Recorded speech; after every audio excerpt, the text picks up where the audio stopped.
How's everybody doing? This is Yanko, founder of Tabanero Cigars, and today we are in El Regadío Estelí. El Regadío is the north exit of Estelí, and of course it's known for Estelí tobacco. We paid a visit to share with you guys a little bit where we are right now in this time of the year, because you get questions all the time. When you go back to Nicaragua, they're growing tobacco right now. When is the crop of tobacco? So I said, you know what? Let me go to El Regadío and share with my people where we at right now and what is all about El Regadío area. What is all about Estelian tobacco, because that's what they grow here. This is part of the Estelí, Departamento de Estelí, El Regadío. So they grow Estelí tobacco. So let's get to it. And I have with you my host, Lorena Maceda. She's helping me a lot and giving me a lot of support. So she prepared some questions to surprise me. Let's see, how do I do? Well, hello everyone. Thank you for joining us again. And we're here from El Regadío. I'm pretty sure you've seen pictures of us here with the family, with the kids, of Yanko. But since we made a commitment to show you guys a little bit about Estelí every episode of our live, we are doing it from El Regadío. Beautiful place, it's a beautiful day, so let's get to it. For someone who's never seen a tobacco field up close, where in the process of the plant are we right now? Well, right now they picked everything. They picked all the tobacco. They're letting the soil rest.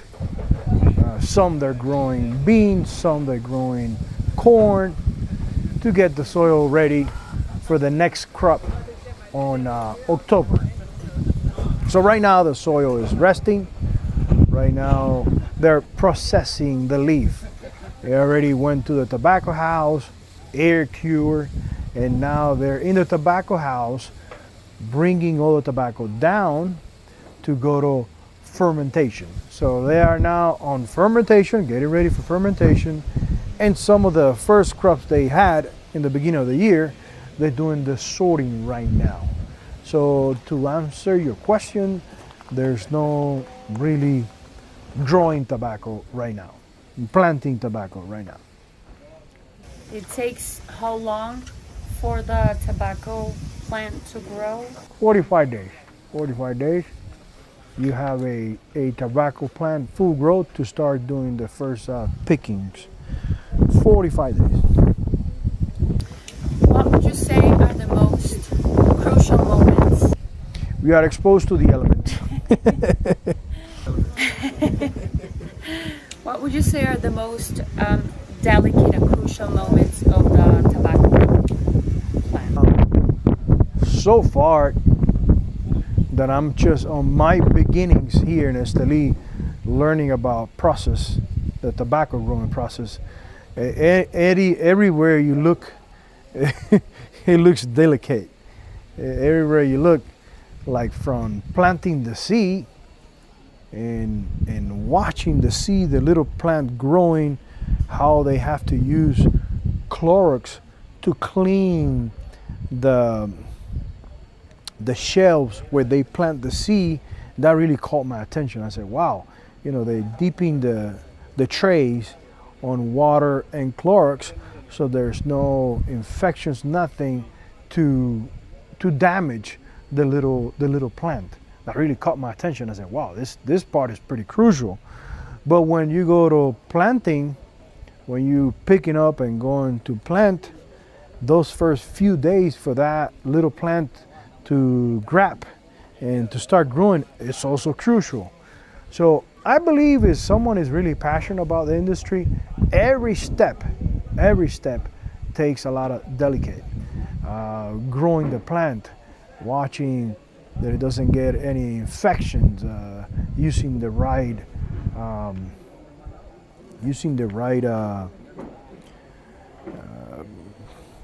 food growers because I learned that the same food growers for vegetables is not the same for tobacco.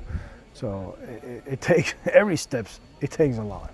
Picking up the tobacco, you have to have trained people that when they pick up the tobacco, they don't damage or mark the leaf. Transporting on a pickup truck to the tobacco house, it's another process. I don't like to see beautiful leaf on the floor, after picking up and going to the tobacco house, because it was a lot of work to get that leaf. So every process, if you're really serious about it and you want to get the most of it, is crucial. My next question, of course, I've learned a lot being on, by his side for almost 14 years. But what's the order of the process from when they plant and then they harvest? From the harvesting, where do they go, and what will the next Sure. step be? Let's because we're gonna have these conversations in the different regions where they grow tobacco. So you will hear repeating myself because it's basically the same process no matter where you're at. If you're in Jalapas, if you're in Condega, Somoto, Estelí, of course, the island of Umetepe, everywhere, you're gonna have your ligeros, biso, seco, volado, growing tobacco. So today we're talking about Estelí.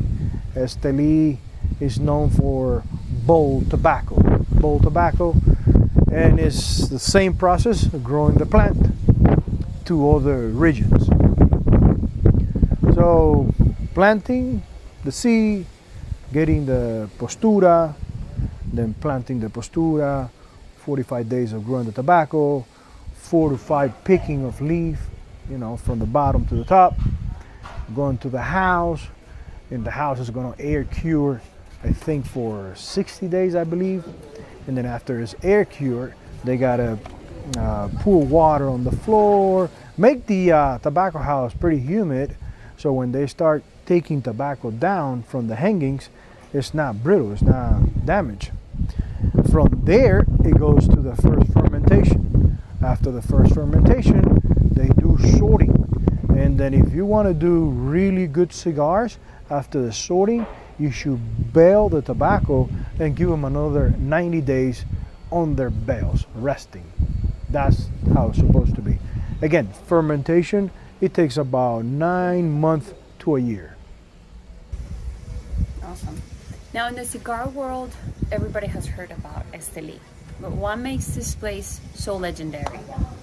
Well, Estelí is the heart for the strongest tobacco in Nicaragua.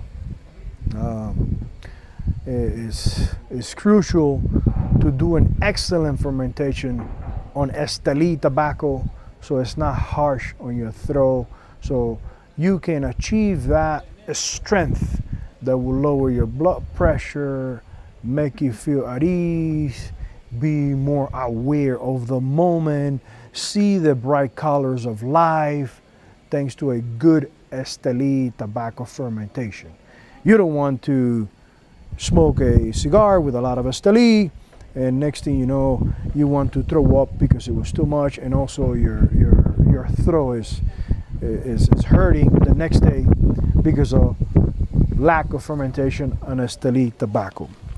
The flavors, it's bold, earthy, with a signature of black pepper. You always hear, oh yeah, I got the hint of black pepper. You're talking about Estelí. You also find hints of espresso, no doubt. When you get those bold flavors, you think of when you have an espresso. So you have espresso, leather, and it can be, we can't miss that dark chocolate. When people light up and right on the footer, they put a nice Viso from Estelí, you go, wow, this has a really dark chocolate hint. That is usually the Estelí, usually a good San Andres wrapper. It gives you that hint of dark chocolate, mostly Estelí. Because of volcanic soils and hot climate, the leaf grows thick, oily, and full of nicotine, good nicotine. I know the world has really emphasized on nicotine being bad for you, because of the cigarette industry.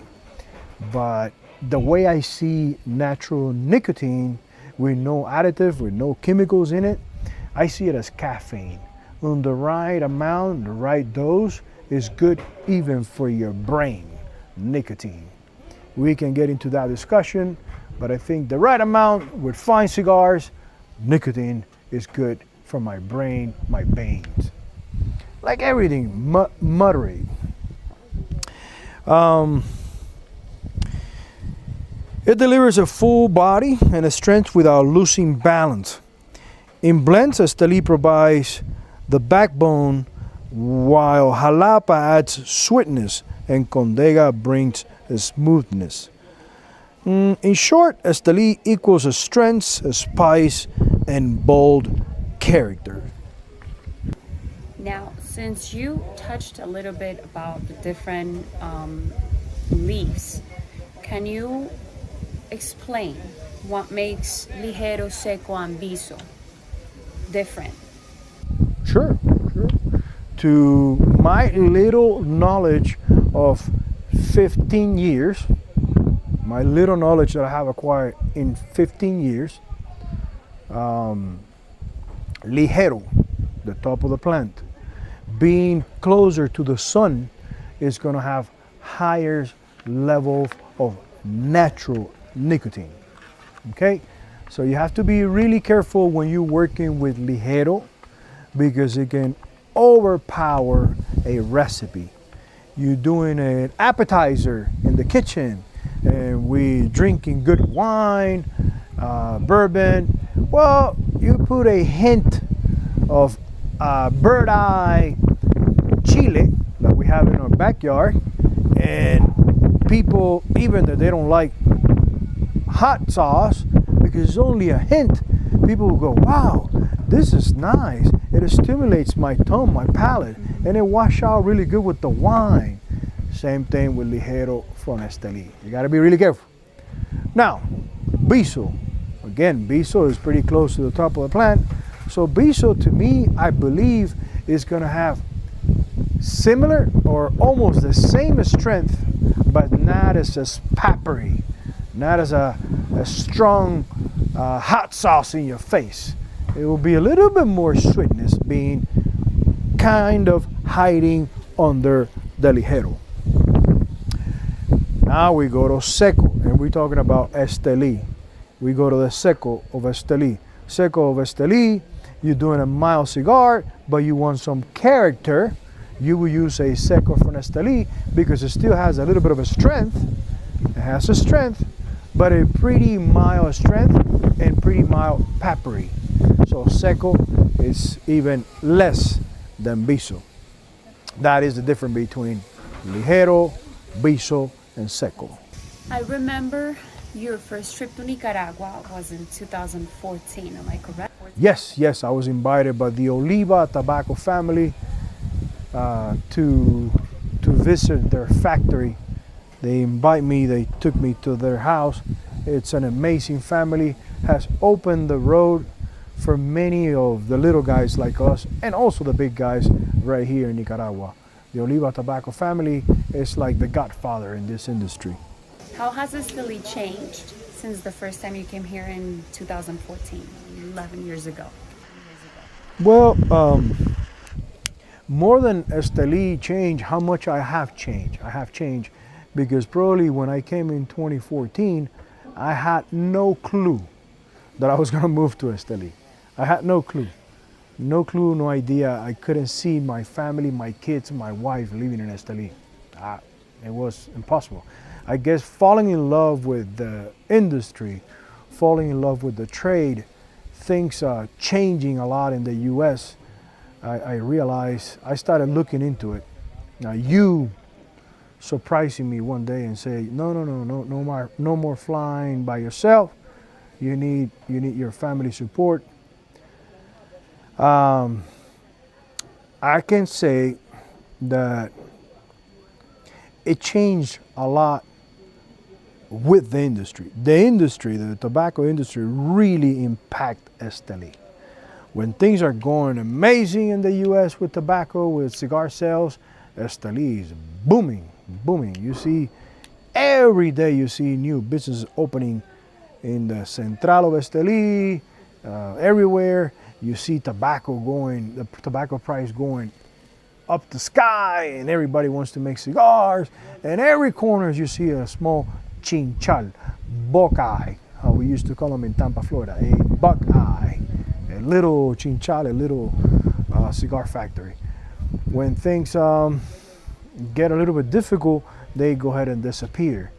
I seen the change. I seen companies grow humongous. Abdel Fernandez, Pepin Garcia, Plasencia manufacturing cigars. Always, when you thought of Plasencia, you thought of just growing tobacco, but no, they're making cigars, and they're making good cigars, well presented, well executed. So yes, I seen the growth of many people in Estelí. I seen the growth of the town of Estelí, and little by little I'm learning that there's always opportunity. You just got to be at the right time, in the right place in Estelí to take advantage of opportunity. Like I said, we here at El Regadío Estelí. It's in the north exit of Estelí. And again, being in Estelí, it's just Estelí tobacco. Estelí tobacco, like I've mentioned, the different characteristics of Estelí tobacco. It is a special. It is a special, and it's part of an ingredient. And being here in El Despalillo, with almost 70 individuals getting into it, divining the leaf, selecting the leaf between ligeros, biso, seco, for different parts of the cigar, of the tobacco, different parts of the tobacco, like we mentioned before. But again, all this tobacco is from Estelí. And this brings me back to my childhood, and I'll tell you in what sense. Being in here with the different aromas, coffee, Nicaraguan coffee, it's like back when I was a kid in the kitchen with two of my grandmas and my mother. All the aromas, I'm always been a foodie since I'm a kid. As you can see, I'm not a skinny individual, a slim individual. I'm always fighting with the weight because my palate love to be always tasting and trying different flavors. So being in here kind of brings me back, being in my grandma's kitchen, because there's different aromas. You will pick up a thicker leaf, a ligero, and it will be a lot more intense flavor.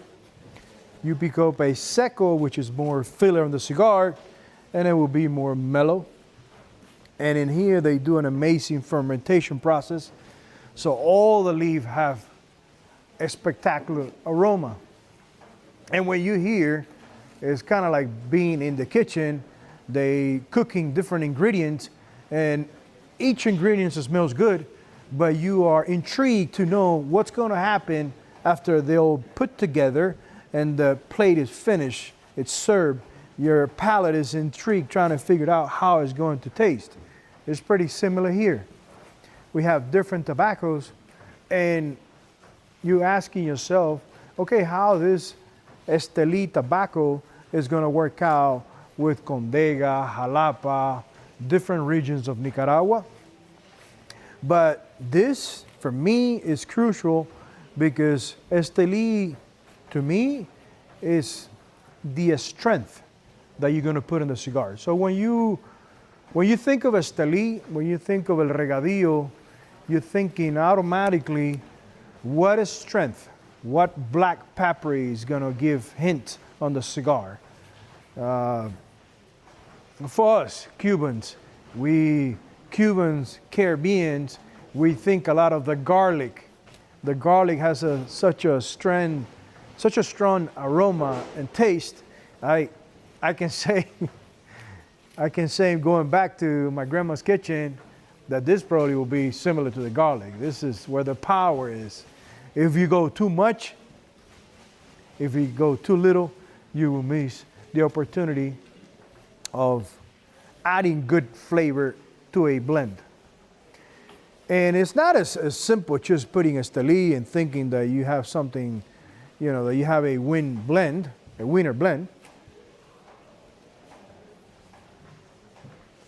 Because that's why the maestros, like Esteban Disla, the maestros come into play, and with the years of experience of different tobaccos, you kind of give them a guide of what it is that you're looking for, and they will come here and go, well, if it's a medium body cigar, there's no need to put a top of the plant, to put a ligero. We can use a seco. Even secos from El Regadío, from Estelí, it's enough to give that peppery taste to a cigar that you're looking to have Estelí. It's not just putting in there ligero and that's it, you're done. You need to find the right combination what you are aiming for when you are blending a medium body, a medium to full. You're thinking about a medium to full, well, you should look for a biso, ligero, biso, seco. So a medium to full, I think doing ligero, bisos, it will be enough. So this is El Regadío kitchen for the Disla family. This is the kitchen. This is the kitchen for Nicaraguan Estelí leaf.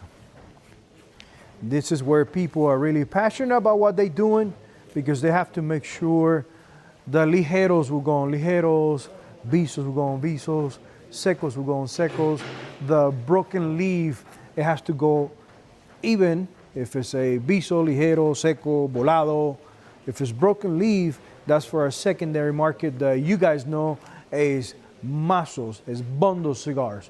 Those $60, $100, between $40 to $100 bundle cigars. That's where you use the broken leaf. Awesome. Well, there you have it, folks. Again, another episode of Tabanero's Live here from Estelí, Nicaragua. I hope you guys enjoyed it. Thank you, Yanko, again for being here, for taking the time. I can't have enough. I love it. Thank you very much. Guys, enjoy your Sunday. And remember, my purpose in life is to serve you guys with the best I can do, which is fine cigars. My name is Yanko Macea, founder of Tabanero Cigars, where we believe in the enjoyment of craftsmanship that allows you to stop time.